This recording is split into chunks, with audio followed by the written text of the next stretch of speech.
Hi there. Is Johan here? The employee was thoroughly taken aback when Kaoru asked for the owner of the company by name. Do you think you could tell him that Kaoru is here to see him? For some reason, the worker felt like they shouldn't go against the young girl's words and went to the back to fetch the owner. If he said to turn her away, then they would just turn her away and that would be that. Still, something inside them was saying they shouldn't make that decision themselves, and a merchant should always respect their intuitions. Glad to have you here, Kaoru. Come on back. Fancy some tea and snacks?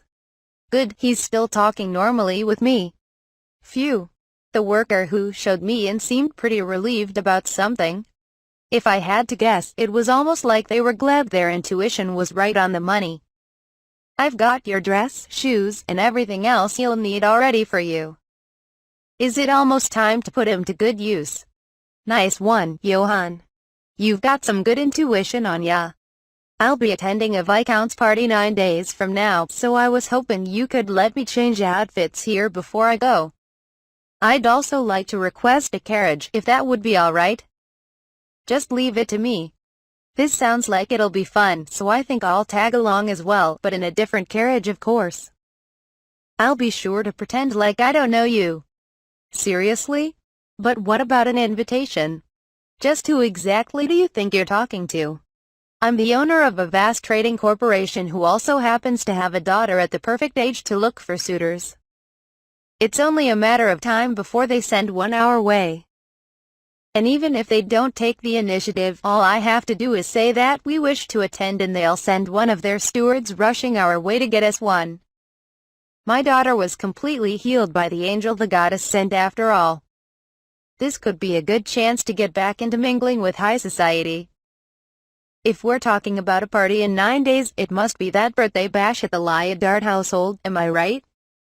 Wow, he already knew. That's the owner of the huge company for you. Oh, Kaoru interjected, I'll be getting my own accessories ready, by the way, so no need to worry about that. Her? Achille von Lyodart, the third oldest son of the Lyodart household, seemed restless as he nervously scanned the party venue. Is she here yet? No, still don't see her. It wasn't like he was doubting her, but he was uneasy about whether some sort of unforeseen trouble or accident could keep her from coming. Cedric, the guest of honor for today's party, was already in attendance, along with the rest of the Lyodart family. It appeared most of the guests had already arrived as well. This wasn't like parties back in Japan, where the host would give a speech right at the beginning. Carriages and wagons were the de facto method of transportation here, and were also the reason guests would often be late arriving to these soirees. That's why most people would chat and mingle for a certain amount of time before the hosts got into their speeches and whatnot, which was why it could be said the party had already begun. Right as Achille's nerves were about to reach breaking point, a small girl showed up at the party.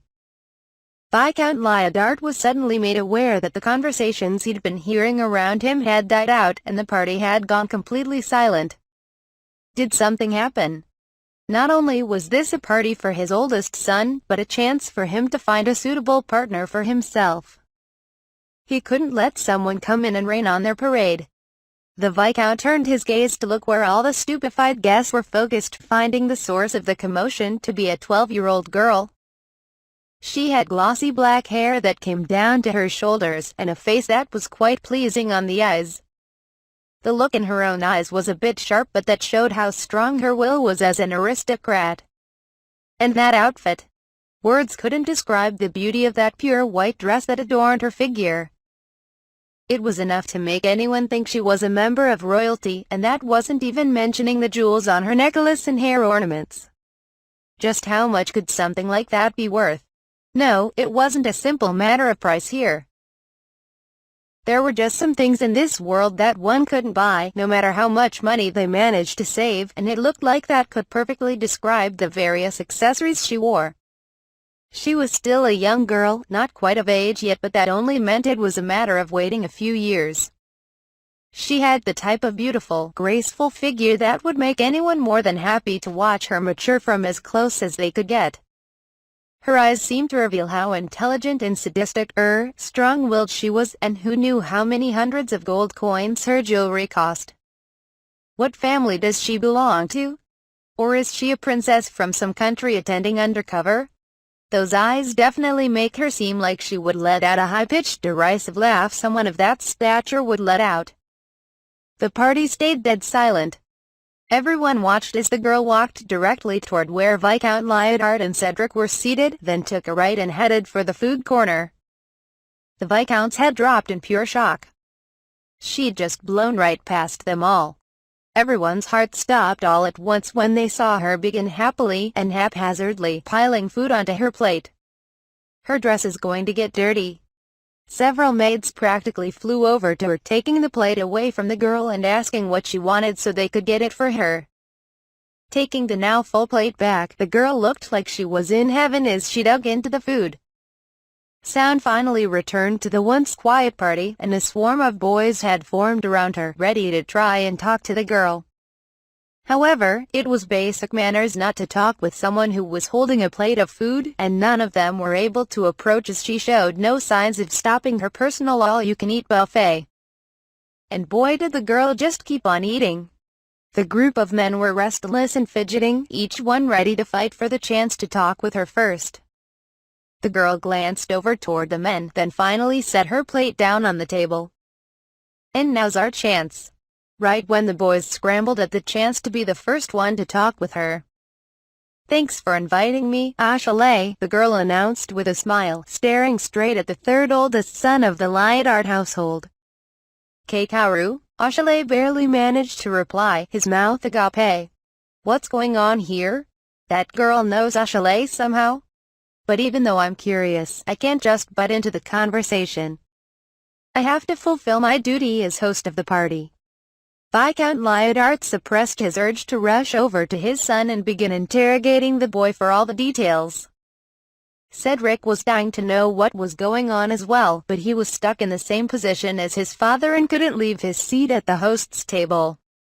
He had to stay there so they could both greet the various families and potential wives who came to see them. Just who is that girl, and how does she know Ashley? The two thought. Would you be kind enough to introduce this young lady to us, Sir Ashley? The group of men surrounding Ashley asked, urging him along. It would be a cinch to approach her if she were alone. But if the girl's family, friends, or acquaintances were in attendance as well, it was an unspoken rule to have them introduce her to the men instead. Alright. This is Kaoru. There wasn't anything else he could say besides that. She couldn't say her family name since she was only a commoner, and there wasn't any way he could tell them she was the housekeeper for his workshop. If he tried introducing her like that when she was wearing such a dress and jewelry, they were liable to tell him to quit screwing around. Ashley was at a loss for what to do, which was when Kaoru came to his rescue. My name's Kaoru, and as for my family name, let's just keep that a secret for now, please. Their suspicions Kaoru was here incognito were all but confirmed by the fact that she was hiding her name. Judging by the way Ashley was acting, they came to the conclusion the two were no more than acquaintances at best, and the scramble to be the first to talk with her was on once more. They made sure not to ask about where she came from, and no one here was rude enough to ask how old the lady was, of course. Do you happen to have a significant other you're engaged to, Kaoru? No, not yet. It's a tradition in our family for us to find a gentleman ourselves, you see. The excitement of the group was reaching a fever pitch as they saw Kaoru gently smile at them. Their ages ranged from early to late teens, some a little older than that, and some even older. There was definitely a wide variety of men around her. How do you happen to know Ashley? He's one of the first friends I made after coming to this country, and I'm indebted to him for what he's done for me. He even eats my cooking and tells me it's delicious. She wasn't lying. Though the gathering hadn't thought there was anything special between Ashley and the girl, they were all on high alert now that they'd heard she'd make home-cooked meals for him. She was even casual enough to address him without using any titles. You can cook. I can. I'd say I'm pretty good at it too. When I heard they'd be serving a feast at this party, I asked Ashley to let me come as well so I could compare it with my own country's dishes. So that explains why she was digging in earlier, thought the flock around her. In reality, Kaoru just wanted to stuff her face after seeing the spread here. She'd always been raised with the idea of getting her money's worth out of all-you-can-eat buffets after all, though it hadn't cost her a single coin to get into the party. Well, then you should come to a party at our estate as well. You could try a whole assortment of our best dishes there. Well, our head chef used to work at the Royal Palace, you see. But in our family, what followed was an almost endless stream of invitations for Kaoru to try their various households' cooking and join their parties. Ashley couldn't say a word to her. He was shaken after witnessing this new side of Kaoru, a girl who didn't seem like a commoner in the slightest. Ladies and gentlemen, thank you kindly for coming today.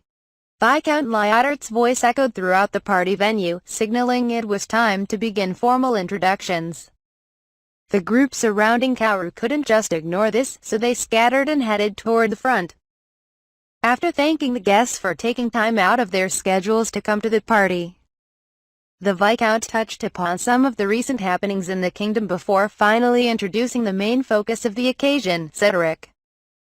He also made sure to talk about his second and third sons as well, mentioning that Cedric and Ashley specifically were still without their own fiancés. When he did, he sent a quick glance toward Ashley and the raven-haired girl standing next to his son. After the introductions and speeches were finished, the conversations from before started up once more, and the same gaggle of guys from before were heading back toward Kaoru. This time, however, there was an entirely new wave of people forming. Hey, Ashley, what are they all doing? A flood of girls were making their way toward the Viscount and Cedric, each one of them holding something in their hands. Oh, right, them. Those girls are heading over to see my brother and give him gifts. It's sort of a way of telling him to remember my name, please. By doing that, Ashley answered back, finally able to get a word in with Kaoru. Anyone who's already married, going to be married, or in a relationship with someone won't go though. Her? You didn't tell me about that. That's because it doesn't have anything to do with you, right? Kaoru sank deep in thought after hearing that. Alright, change of plans. I'm going up there. I'll just go and say hi as well then. Her? Wait, what? What are you? Wait, you can't. Don't go. The color quickly drained from Ashley's face as he desperately tried holding me back, but I nimbly slid my arm from his grip and headed toward the host's table. I scanned the room as I did, checking to see which of the servants here matched the description of the person Ashley was telling me about earlier. By the time I made it to the front of the room, the line of girls had stretched out pretty far. It looked like everyone had the hots for the oldest son. I wonder why. Oh my, are you going to meet with Sir Cedric as well? After I took my place in the back of the line, the girl just in front of me spoke up. She had golden blonde pigtails done to look like two spiraling drills that curled down toward the floor, and she really gave off that rich aristocrat girl vibe. It appears you don't have anything to present him with though, doesn't it? Are you planning on greeting him empty-handed? It was hard to tell if she was throwing shade my way because I'd been the center of attention for all those guys earlier, or because I'd stumbled into a battlefield where all the girls here were vying for Cedric's attention. Oh, that's all right. No need to worry about me, I said with a casual reply. Oh, is that so? By the by, I've heard girls who have dropped and broken their presents would do things such as kiss the hand of the person they met with, or give them permission to call them by a pet name in lieu of gifts, the aristocratic girl said before turning back around with an HMPH. That was probably her giving me advice since it looked like I didn't have anything to give Cedric. Wow. She's actually a really nice girl. Each girl in line would hand Cedric their gift and chat with him a little before switching with whoever was next. The amount of them left gradually dwindled and it finally came to be Kaoru's turn, who was waiting at the end of the line. Wait, you're... Cedric couldn't hide his shock at seeing the raven-haired girl from before, especially since he wasn't expecting her to come to see him. So you're not my little brother's girlfriend? I'm a friend of Ashley. He's a very nice person. A nice person, her. Ha ha. Cedric gave a feeble chuckle, feeling a bit sorry for his little brother, while Viscount Lyodard let out a strained laugh from beside him. Thank you very much for inviting me today. I wanted to take the chance to meet Ashley's father and older brother, so I ended up in line as well. Speaking of my little brother, Cedric said, glancing at a very pale Ashley, it looks like he's about to keel over at any second. Anyway, I didn't want to line up without having anything to give, so, without further ado. Though she said that, it didn't seem like the girl had anything on her, and it wasn't like she was going to give him any of the jewels laden in the accessories she wore. Do you think you could call Calvin here? What? Cedric was rendered speechless after hearing the last words he ever expected to come from the girl's mouth. Calvin was one of the guards assigned to protecting Cedric, but also his sparring partner for training in swordplay. Cedric looked to Calvin as an older brother and a friend. One day, Cedric had managed to shake free of the vassal in charge of watching over him, and went off to recklessly hunt on his own. He was eventually set upon by a gray bear, and Calvin stepped in to protect him, taking on grievous wounds in the process. Calvin lost the ability to use his left leg because of the incident, which meant not only could he no longer fulfill his role of guarding Cedric, but he couldn't take on work as a soldier or hunter either. In fact, there weren't really any jobs for a man with a lame leg who only had a talent for wielding a sword. But even if he'd lost his ability to work as a swordsman, there was no way Cedric could just drive him away when it was Cedric's own foolish actions that caused Calvin to lose his future in the first place. The Viscount had no intention of abandoning the man who injured himself protecting a noble's son either. Because Calvin wasn't able to freely use his leg anymore, he was kept on as a servant instead. He'd considered retiring on his own if he couldn't be of use to the family employing him. However, he began thinking of ways he may be useful if he stayed on as a servant, like blending in with the other workers to fend off thieves and intruders in the event of a home invasion, or becoming a shield to protect those he served should it come down to it. That was how he built up the determination to work as a servant instead. To Cedric, though, it was a constant reminder of his guilt and self-loathing over what had happened. And now, this girl was telling him to call Calvin here and show everyone just how foolish he'd been. So, Cedric grimaced. You want me to call Calvin? Yes, please do. It was impossible to tell if the girl knew about the suffering Cedric had gone through. She merely stared straight at him, never breaking eye contact. Silence. No one was able to make a sound in the dead quiet of the room. Even Viscount Lyodard couldn't help but hold his tongue. Calvin, come here, Cedric ordered, finally breaking the silence. A servant slowly approached Cedric, dragging his left leg along as he did. Ladies and gentlemen, Kaoru shouted, addressing the partygoers. Here stands Calvin, a man who stood between Cedric and a gray bear to protect his charge. Murmurs of admiration filled the room.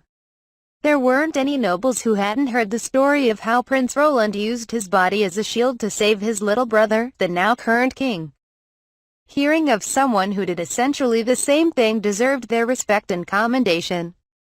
But because of his injuries, he was no longer able to fight. Cedric's face twisted in anguish at her words, but Calvin didn't seem to pay it any mind. Kaoru then took a wine glass that wasn't being used from the table. Here before you stands a man who was faithful enough to sacrifice his own body to protect the son of the man he serves, and the Viscount has kept him in service to show gratitude for that loyalty. Anyone who thinks they are at all worthy enough to receive the blessing of the goddess, please raise your right hand. Everyone present did so. There wasn't a single person here dense enough not to. Who knew what people would say if they didn't? Next, reach out and face the palms of your hands toward this glass. Kaoru thrust the wine glass she held in her right hand into the air. Everyone, pray for the blessing of the goddess. The guests all turned their palms to the glass, going along with the mood in the room. The moment they did, a red mist began forming a few centimeters above the glass Kaoru still held. as they partygoers looked on in astonishment. The mist gradually came together to form red droplets of liquid, eventually turning into a sphere that plopped down into the wine glass with a soft, splashing noise. "Here, Calvin," Kaoru proclaimed, her voice ringing out loud and clear throughout the room. The other guests couldn't make a sound, their ability to speak overpowered by the shock and awe that gripped them. She held out the glass to him, but Calvin was frozen in place. "Ah. Ah." Kaoru walked over to him, taking his hand and having him take the glass. "Drink this, please." With trembling hands, he brought the glass to his lips and downed the red liquid it held. Then, "It's moving. It's bending just like it could before." At first, he only tried gingerly moving it, slowly putting more and more strength into his movements as he kept testing his leg. Eventually, he even began jumping up and down on it. After trying out moving his leg to his heart's content, he turned toward Cedric. "Ha ha. I can move it. Now I can accompany you to the mountains or the fields, and we can train in swordplay again. I can protect you, again." The rest of his words were overtaken by sobs as he broke down crying. Cedric ran over and embraced him, tears streaming down both their cheeks. "Calvin. Oh, Calvin." Tears welled up in the eyes of those watching, touched by the display. Voices tinged with emotion could be heard throughout the room, spurred on after seeing the powerful bond between master and servant. They praised the benevolent goddess of this world for the miracle they witnessed today, offering up prayers to her. They turned their eyes toward the raven-haired girl who acted as the messenger who'd brought about the first miracle from the goddess in decades, but the girl was nowhere to be found. Johanna Bailey was in a corner of the room at the party, wineglass in hand and basking in the emotions overflowing throughout the room. Well, I wasn't that something. He'd already seen the effects of the girl's medicine before, but he was still surprised by the events that had transpired all the same. Not to mention the luxurious gemstones she was wearing that not even a big-name merchant like himself was sure he could get together on such short notice. Just who is that girl anyway? Wait, what am I saying? She has to be an angel sent by the goddess, no doubt about it. There was a single glass bottle stored inside Kaoru's item box. The jewel-encrusted hair ornament attached to the lid and the necklace laden with gems wrapped around her neck had already been taken away, making it look nothing more than a cheap glass medicine bottle. You will have the power to create any medicine with the exact effect you imagine it to have in any container you're thinking of. There wasn't anyone at the Viscount's party who'd been present for the miracle that happened months ago in the royal palace. If there were, they'd have noticed right away that this was almost the exact same thing that happened back then. That said, anyone important enough to be able to sit with the king while they held an audience would be too high a standing to bother themselves with attending a Viscount's party. They were all getting on in their years as well, and didn't have any children who were old enough to not have been married already.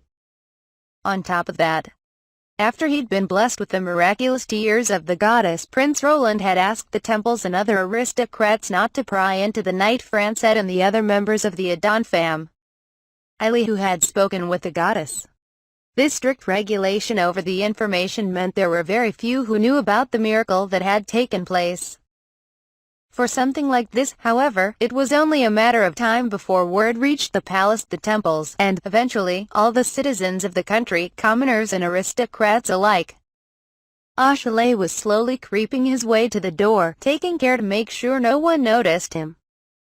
Since Kaoru had gone off and disappeared somewhere, it was guaranteed people would start barraging him with questions any second now, but he had no answers to give them. I have to get out of here, and I have to do it now. The door is so close. Just a little bit farther. Almost there.